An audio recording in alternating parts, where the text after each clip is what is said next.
Di video berikutnya saya akan menjelaskan cara menentukan limit tak hingga fungsi irasional atau bentuk akar dari fungsi aljabar. Bagian 1. Cara menentukan limit tak hingga fungsi irasional bentuk aljabar itu dapat diselesaikan dengan cara mengalihkan bentuk sekawan. Maka diperoleh bentuk fungsi rasional. Jadi bisa kita kerjakan dengan cara yang sama dengan yang sudah kita bahas di video sebelumnya, yaitu dengan menyederhanakan atau membagi penyebut dan pembilangnya dengan X pangkat tertinggi dari penyebut. Untuk lebih jelasnya kita ke contoh soal. Hitunglah nilai dari limit X mendekati tak hingga akar 3X min 3 dikurangi akar 4X min 1. Kita kalikan sekawan dulu, dikalikan dengan sekawannya ini berarti bilangannya sama, hanya saja tandanya diganti plus.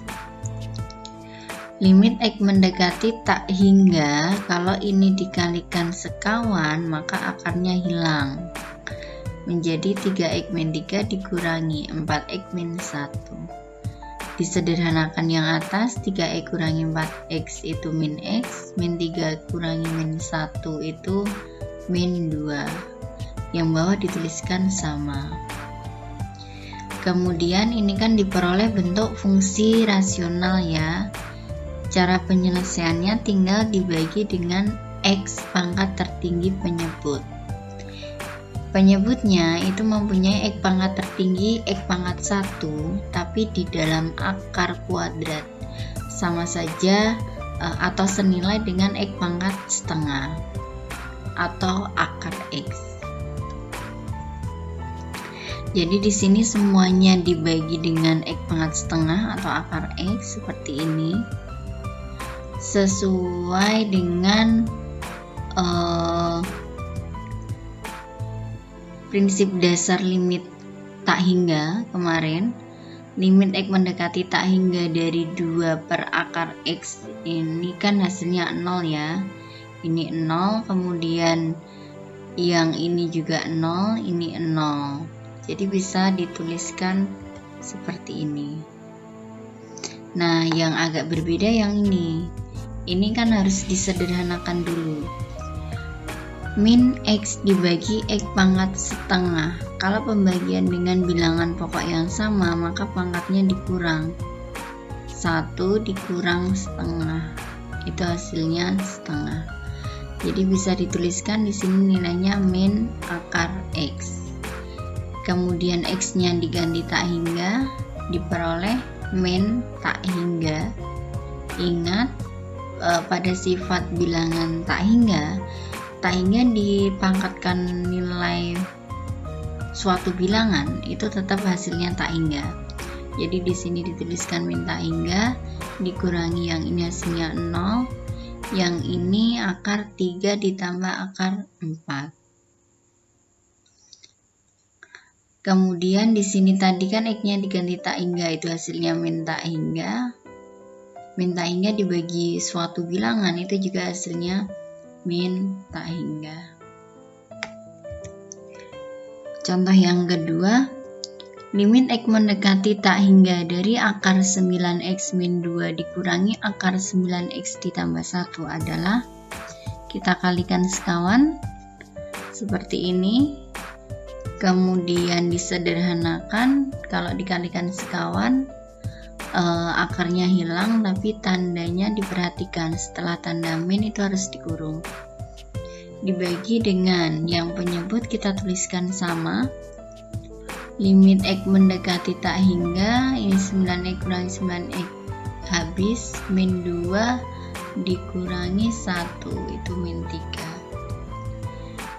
Nah, kalau sudah seperti ini, kita gunakan kesimpulan saja ya yang tadi sudah kita bahas di video sebelumnya. Di sini tidak ada variabel X, tapi sebenarnya ada, hanya saja pangkatnya 0. Kemudian yang bawah itu X pangkat tertingginya adalah X pangkat setengah, karena yang atas lebih kecil dari yang bawah, maka hasil limitnya adalah 0. Berikutnya yang nomor 3, hitunglah nilai dari limit X mendekati tak hingga dari akar 5X ditambah 2 dikurangi akar 3X dikurangi 1. Kita kalikan dengan bentuk sekawan seperti ini, maka diperoleh ini akarnya hilang, 5X tambah 2 dikurangi 3X min 1 dibagi dengan penyebutnya tetap. Kemudian kalau kita lihat di sini X pangkat tertinggi dari pembilangnya X pangkat 1, kemudian yang penyebut ini senilai dengan X pangkat setengah. Karena pangkat yang atas lebih tinggi dari pangkat yang bawah, maka hasilnya adalah tak hingga. Limit tak hingga fungsi irasional yang sudah kita bahas. Di sini kalau kita amati ada 3 kemungkinan nilai limit, yaitu min tak hingga, kemudian 0, kemudian tak hingga. Nah, diperoleh tak hingga atau min tak hingga atau 0 itu tergantung dari koefisien X-nya. Jadi secara umum kalau kita tuliskan di sini limit X mendekati tak hingga dari akar AX ditambah B dikurangi akar CX tambah D, maka hasil limitnya bisa min tak hingga itu ketika nilai A-nya lebih kecil dari C. Hasil limitnya bisa juga 0 itu ketika nilai A-nya sama dengan C. Hasil limitnya juga bisa bernilai tak hingga ketika A-nya lebih besar dari C.